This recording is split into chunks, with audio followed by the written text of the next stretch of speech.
Ողջույն հարգելի հետևորդներ, եթերում է ABC լուրերն է, ես Գառնի Թաֆյանն եմ, կարևորը նախամարոտ։ Երևան, Էջմիածին, Սյունիք, նախընտրական պայքարն սկսված է, ուժերը սկսել են քարոզարշավը։ Ռուսաստանի արտգործնախարարությունում Հայաստանի դեսպանի հետ զրույցը չափազանց կոշտ է եղել, ինչ մանրամասներ են հայտնի։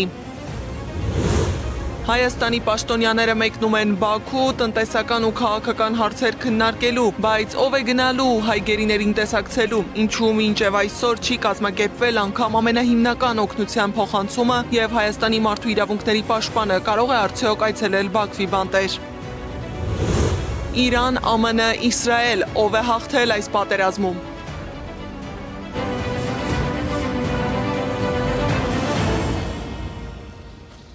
Հայաստանում մեկնարկել է նախընտրական քարոզարշավը։ Կուսակցություններն առաջիկա մեկ ամսվա ընթացքում պայքարելու են խորհրդարանում իրենց տեղն ունենալու համար։ Քարոզարշավը տևելու է մինչև հունիսի 5-ը։ Խորհրդարանի ընտրությանը մասնակցում է 19 քաղաքական ուժ։ Ռեֆորմիստների կուսակցություն, բոլորին դեմ եմ ժողովրդավարական կուսակցություն, Ուժեղ Հայաստան դաշինք, Հայաստանի շնորհապետական կուսակցություն, Նոր ուժ ռեֆորմիստական կուսակցություն, Միասնության թևեր կուսակցություն, Բարգավաճ Հայաստան կուսակցություն, Ազգային ժողովրդավարական բևեռ, Համահայկական կուսակցություն, Քոչարի ազգային վերածնունդ եւ ազգի զարթոնք կուսակցություն, Հայ ազգային կոնգրես կուսակցություն, Հանրապետություն, Քրիստոնեա ժողովրդավարական կուսակցություն, Ալյանս առաջադիմական ցենտրիստական կուսակցություն, Դեմոկրատիա օրենք կարգապահություն կուսակցություն, Ժողովրդավարական համախմբում կուսակցություն, Քաղաքացիական պայմանագիր կուսակցություն, Հայաստան կուսակցությունների դաշինք, Հանուն Հանրապետության ժողովրդավարության պաշտպանների դաշինք կուսակցություն, Լուսավոր Հայաստան կուսակցություն։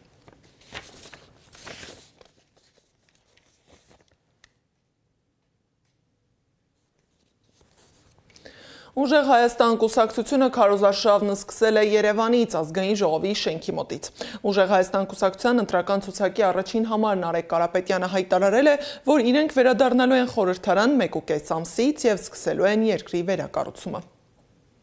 Այս մարդկանց փոփոխության համար մենք հայ ժողովրդին, բոլոր ընդդիմադիրներին կոչ ենք անում, բոլոր ընդդիմադիր հայացքով մեր հայրենակիցներին, ժողովուրդ ջան, ժյուրի մրցույթ չի,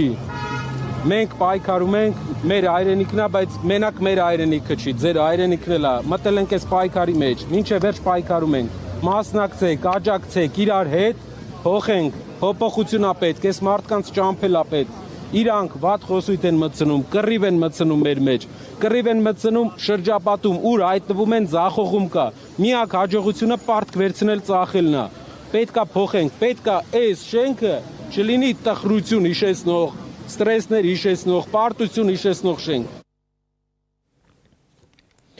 Հեյցի նախկին գլխավոր տնօրենի ժամանակավոր պաշտոնակատար Դավիթ Ղազինյանը հաստատեց, որ Հայաստանի կառավարությունը Հեյցը ձեռք բերելու համար $380,000 է առաջարկել բաժնետերերին Սամվել Կարապետյանի ընտանիքին։ Ղազինյանի խոսքով Հեյցի սեփականատերը չի ընդունի կառավարության առաջարկը։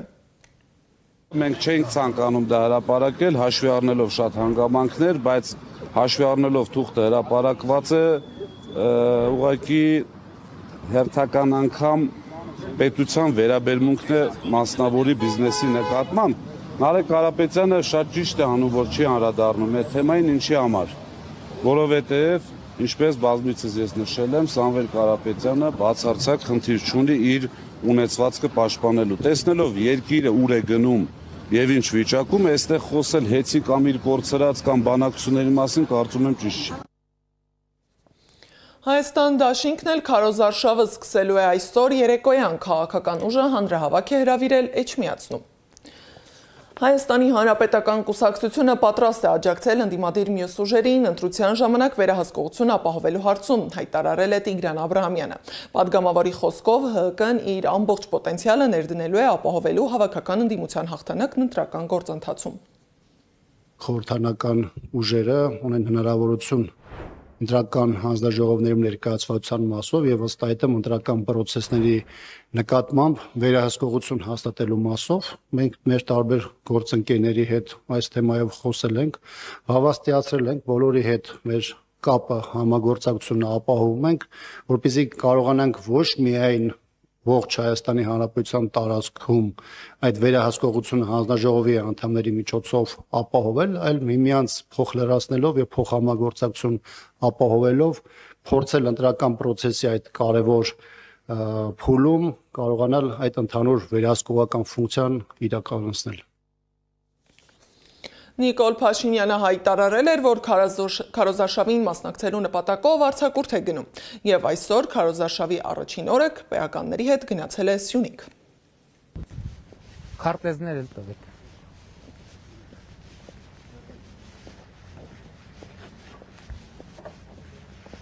Եկանք հասանք Գորայք, մեր առաջի կետը եւ առաջին մարդիկ ում հետ նախընտրական տրամաբանությամբ բարի լույս ձեզ։ Ոնց եք։ Բարի լինի, առաջին մարդն եք, չէ, շուկայում էլ ենք հանդիպել, առաջին մարդն եք Սյունիքի մարզում, ում նախընտրական տրամաբանությամբ հանդիպում ենք։ Տեղյակ եք, որ նախընտրական քարոզարշավը կարելի ով կա տանը ընդհանրապես։ Դուք եւ տիկինը։ Եվ հարսս։ Երեխա կա։ Երեխեքը դպրոցում։ Երեխեքը դպրոցում են։ Լավ տիկնոջն է բարևենք, եթե դեմ չեք։ Համեցեք։ Համեցեք։ Բարև ձեզ, տանտիկին։ Գոհար։ Վայ, բարև ձեզ։ Համեցեք։ Ձեզ համար բուկլետ ենք բերել եւ Հայաստանի քարտեզ ենք բերել։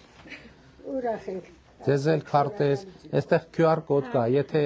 ուզենաք կարող եք մտնել եւ ունեք ինտերնետ, սմարթֆոն ունեք, ո՞նց եք ընդհանրապես։ Ինչ կա չկա։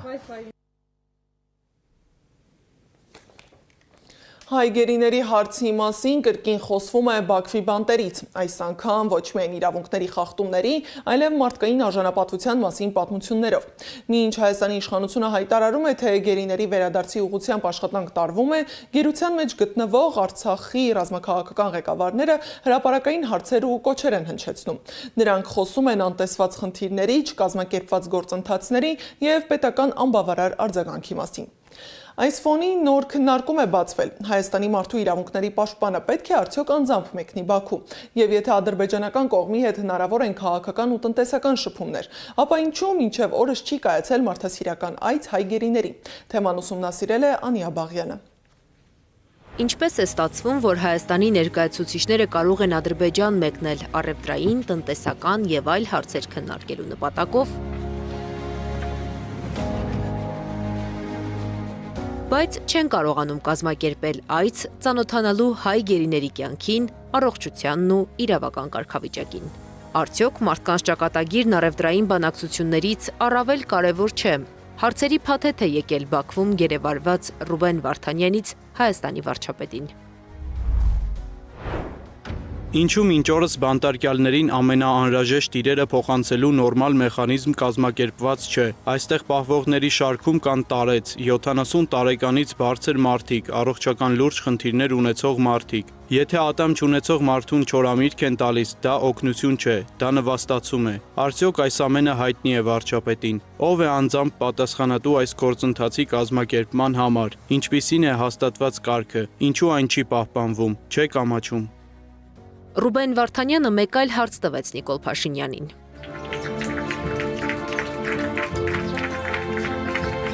Փաշինյանը չի ամաչում խաղաղության մրցանակ ստանալիս, խաղաղության մասին խոսելիս եւ ծափահարություններ ընդունելիս, երբ Հայաստանի քաղաքացիները շարունակում են Բաքվի բանտերում մնալ։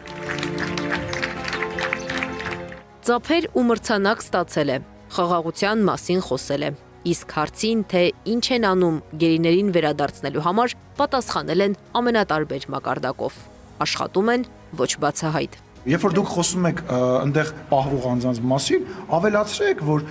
Նիկոլ Փաշինյանը այն մարդն է, որը ամեն տարի, ամեն ամիսը մեկ ինչ որ գործողության հետևանքով մարդ է վերադարձնում Հայաստանի Հանրապետություն։ Մենք չենք, ասենք, գլուխ գովում, բերան ծռում, ինչ որ մեկին փորձում լավը թվալ, չգիտեմ, քաղաքականության մեջ տղամարդ խաղում։ Արցախի ռազմաքաղաքական ղեկավարներին այցելելու ավելի իրատեսական մեխանիզմներ կան։ Ամենահաջողված մեթոդը երրորդ երկրի հյուպատոսի միջոցով այցեր կազմակերպելն է, նշում է Սիրանուշ Սահակյանը։ Նա 1 տարի առաջ արտաքին գործերի նախարարությանը հարցում էր ուղարկել։ Պատասխանել էին, քննարկում են տարբերակը։ 1 տարի անց մենք դեռևս ունենք քննարկվող հարց այն պարագայում, երբ բարձրաձայնվող խնդիրը ունի հրատապություն եւ իր էությամբ մարդասիրական բնույթի խնդիր է, որտեղ ձգձգումները ուղղակի անթույլատրելի են եւ ցանկացած ձգձգում կապված է մարդկային արժանապատվության, կյանքի եւ անվտանգության հետ։ Մայիսի 6-ին Դավիթ Իշխանյանը իսկ մոտ 1 շաբաթ առաջ Ռուբեն Վարդանյանն էր ձայնագրություններով դիմել մարդու իրավունքների պաշտպան Անահիտ Մանասյանին իրենց տեսակցելու համար։ Ես չգիտեմ հարգարժան պաշտպանը կունենա այդ պատասխանատվությունը եւ վճռականությունը այցելելու, նաեւ մեզ տեսնելու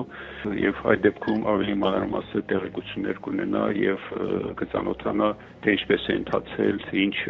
լուրջ եւ կոպտագույն խախտումներով ընթացել, թե հետաքննությունը, ամբողջ քննությունը եւ թե դատավարությունը։ Անահիտ Մանասյանն ազգային ժողովում անդրադարձել էր, ասել էր, գրեթե չկա բան, ինչից վախ ունի, այդ թվում տարբեր կենդանիներից ու միջատներից։ Մարդու իրավունքների պաշտպանի պարագայում ընդհանրապես կարիք չկա խոսել վախերի առկայության մասին, որովհետև մարդը երբ ստանձնում է այս առաքելությունը, այսպես ասեմ, դուք չեք պատկերացնում, թե տարբեր ինչ իրավիճակների մեջ ենք մենք լինում, այդ թվում տարբեր վայրերում, որոնք այցելում ենք։ Եթե վախը չէ պատճառը, ինչու պատրաստակամություն չի հայտնում պաշտպանը գերիների ընտանիքների հետ Բաքու գնալու եւ նրանց տեսակցելու համար։ Իդեպ վերջին շրջանում գերիների հարազատներն են այդ պատրաստակամությունը հայտնում։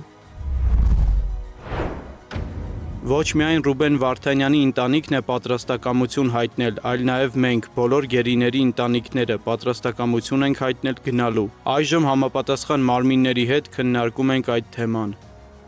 Հայաստանի մարդու իրավունքների պաշտպանը հազվադեպ է տեսակցել գերիների հարազատներին, որոնք Հայաստանում են։ Դավիթ Իշխանյանի որդին մեծ զրույցում ասաց, 2.5 տարվա ընթացքում ընդամենը 1 հանդիպում է եղել։ Իսկ մարդու իրավունքների պաշտպանը կարող է այցելել Բաքու։ Սիրանուշ Սահակյանն է մեկնաբանում։ Այստեղ մի կողմից փորձ է արվում բարձրացնել այդ ինստիտուտի հեղինակությունը, ցուցադրելով, որ հայերին առնչվող մարդու իրավունքների խնդիրներ են լուծվում Ադրբեջանում, եւ մյուս կողմից այս կառույցը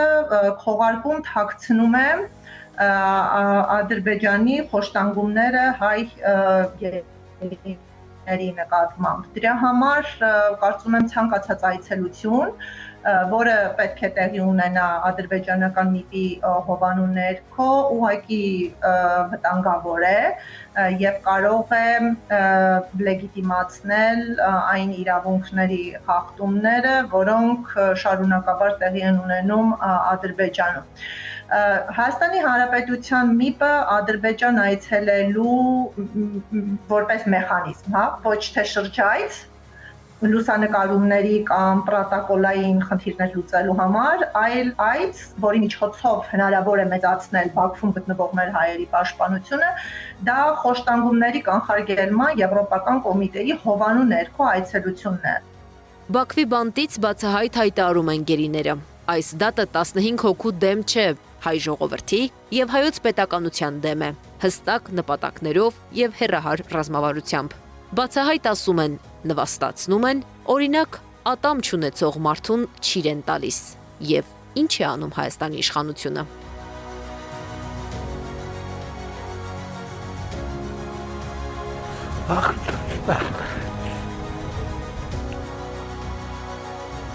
Անի Աբաղյան, Նոնա Գևորգյան, ABC Media։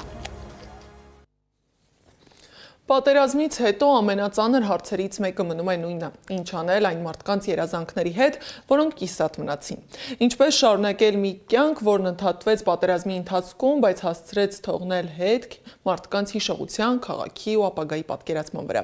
Ազնավուր Սաղյանի անունը Արցախում շատերը հիշում են ոչ միայն որպես Մարտունու քաղաքապետի կամ պատերազմի մասնակցի, այլև որպես մարդու, որն ուզում էր կառուցել, զարգացնել սեփական հայրենիքը։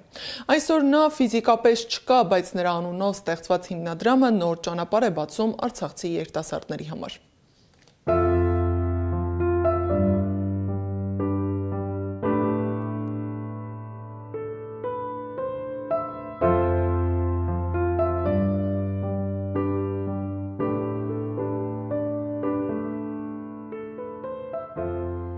Զուսպ, լուռ ու մտածկոտ աչքերով եւ անսահման հայրենասեր։ Ազնավուր Սաղյանին բոլորը հենց այսպիսին են հիշում։ Ասում են, Երանի Արցախի ամեն մի համայնք իր ազնավուրն ունենար։ 2020-ի 44-օրյա պատերազմից հետո կյանքը բաժանվել էր մինչևի ու հետոյի։ Թեպետ մարտի դաշտում ընկերների կորստի ցավն ու տխրությունը դաջված էր աչքերում, բայց ամուր էր։ Գերնպատակը պատերազմից հետո հարազատ Մարտունին ոտքի կանգնեցնելն էր։ Ինքը այդ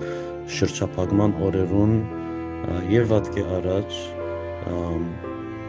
ամեն ինչ ըրած է հանուն քաղաքին, հանուն քաղաքացիներուն, հանուն իր շրջի ժողովրդին։ Միջև վերջին օրը նույնիսկ, միջև 20-23-ի մեր բռնի դեղահանումը, ինքն իր դան լուսամուտը պատուհանը դակավին ցելոֆանով փակված էր։ Ինքը չէր եղած ադոնցմե, որ վերագառուցման շինարարական աշխատանքներ կսկսին քաղաքի մեջ եւ առաջինը իր դունը շինե սարքե, ինքը թողած էր իր դունը վերջին, որովհետեւ ուզեր վստահալ, որ բոլորին հասած է եւ բոլորին օգնած է նախքան ինքը օգտվի։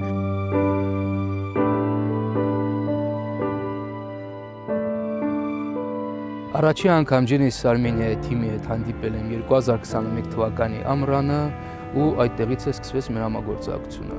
Առաջից ծրագիրը Մարտունի քաղաքի կարի արտադրամասն էր, որի շնորհիվ ունեցանք 15 աշխատատեղ։ Սա շատ կարևոր էր Արցախցու համար, որպեսզի արցախցին ապրի Արցախում, աշխատի ու գնալու մասին միտք չունենա։ 2022-ի նոյեմբերն էր, Արցախում էինք։ Չգիտենք, որ մեկ շաբաթ անց Արցախ տանող ճանապարհը փակվելու է, իսկ 2023-ին լինելու է պատերազմ անդառնալի կորուստներով։ Ազնավուրը մինչև վերջին շունչը կռվեց, պայքարեց ու սեփական մարմնով փակեց թշնամու ճանապարհը։ Ինքը ուղղակի գեցուցեր է ցեղասպան ազերին մեր քաղաքը մտնել են եւ սեպտեմբեր 20-ի առավոտը, երբ որ պատերազմը թեր կընթանար, մեր ընտանիքը Մարինեն ունեցավ մեր ընտանիքի երկրորդ ծավալը հիվանդանոցի պատվալում ստորերգյա հարկում։ Ես իրեն իմ կյանքս պարտական եմ եւ կուզեմ ամեն ինչ անել, որ իր անունը վառ մնա։ Այսօր Ազնավուրը չկա ֆիզիկապես, բայց Ազնավուր Սաղյան անունը ապրում է։ Լորիկ մարդասիրական հիմնադրամն ստեղծել է Ազնավուր Սաղյան անունով կրթաթոշակ, որն Արցախից տեղահանված երիտասարդներին հնարավորություն է տալիս շարունակել կրթությունը։ Գինս Մարինեն մեկ հատ մանկական գիրք գրեց Մարան ու հայրիկը Արցախում, որ մեր Մարտունու մեջ տեղի ունեցած պատմության մասին էր։ Գիրքն նվիրված է մեր Մարտունի քաղաքին եւ քաղաքապետ Ազնավուր Սաղյանին եւ ուզեցինք այդ գիրքեն հասույթեն մեկ հատ նոր բան սկսեցնել, մտածեցինք կրթաթոշակ սկսեցնել փայլուն ուսանողներու համար, Արցախեն, մեր շրջանեն։ Հիմնադրամը ստեղծվել է ոչ միայն հիշողությունը պահպանելու, այլև այն շարունակելու համար։ Այստեղ վստահ են մարդու անունը կենթանի է այնքան ժամանակ, քանի դեռ նրա գաղափարն ու արժեքները շարունակում են գործել։ Առաջին անգամ 150-ը ավելի թիմում ստացանք, աս երկրորդ փուլինալ 100-ն ավելի թիմում ստացանք։ Դժբախտաբար չենք կրծած բոլորին հասնել, մեր միջոցներն շատ ավելի նույնիսկ ծախսած ենք մենք այս ծրագրին համար, հատուկ այս ծրագրին համար մեր հավաքածին գրկնագին ծախսած ենք գումարներ, որ պիտի հատկացնենք ուրիշ ծրագրերու, ադիկա փերած ենք եւ թրած ենք այս ծրագրի մեջ։ Ալյոնան ծնվել է Արցախում, ապրել է Ստեփանակերտում։ Տեղահանությունից հետո հաստատվել Արմավիրում, սովորում է ամերիկյան համալսարանի անգլերեն եւ հաղորդակցություն բաժնում։ Ազնավուրին ճանաչում էր դեռևս Արցախից, գիտեր հերոսի անցած ուղին ու համբավը։ Ալյոնան պնդում է, այստեղ ամենակարևորը միայն ֆինանսական աջակցությունը չէ։ Շատերի համար սա նաեւ հոգեբանական աջակցություն է եւ պարտավորություն։ Զգում ես պարտավորված իսկապես սովորել ու իսկապես այդ տրված գումարը նամանավանդ մարդու անունով տրված կրթաթոշակով, որը իսկապես հայրենիքի համար մեծ բան է արել, փորձում ես փոխհատուցել ինչ-որ չափով, այս դեպքում իմ կողմից դա կարող էր արվել կրթական տեսանկյունից։ Ցավն ու կորուստը մոռանալ, համակերպվել հնարավոր չէ, բայց տեղում դոփելն ու այդ ամենով ապրելն էլ հարցի լուծում չէ, համոզված է արցախցի Էլենը։ Նա ապագա ճարտարագետ է, Ազնավուր Սաղյանի մասին խոսում է որպես հայրենասեր արցախցու, որն ուներ ծրագրեր, նպատակներ ու ապագայի վերաբերյալ սեփական պատկերացումները։ Էլենի համար այսօր կրթությունը դարձել է միջոց ոտքի կանգնելու եւ առաջ շարժվելու համար։ Դեռ լիքը տարիներ ուղղակի սովորելու եմ ու պլանավորում եմ շարունակել ուսուցումը թե Հայաստանում, թե Հայաստանից դուրս, բայց աշխատանքը հաստատ Հայաստանում կլինի, որովհետև ուրիշ ձև չկա։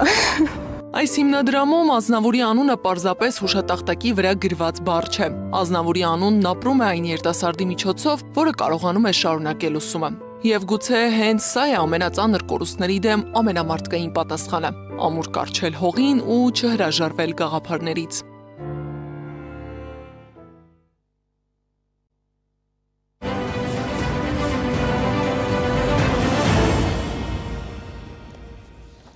ԱՄՆ նախկին փոխնախագահ դեմոկրատ Քամալա Հարիսը հայտարարել է, որ Մերձավոր Արևելքում պատերազմի գլխավոր հաղթողը Ռուսաստանն է։ Նրա խոսքով Թրամփը նավթի վերաբերյալ խնդրի պատճառով վերացրել է Ռուսաստանի նկատմամբ պատժամիջոցները։ Նա հավելել է, որ արդյունքում Ռուսաստանը փող է վաստակում նավթ վաճառելով, որը հակառակ դեպքում չէր կարողանա անել։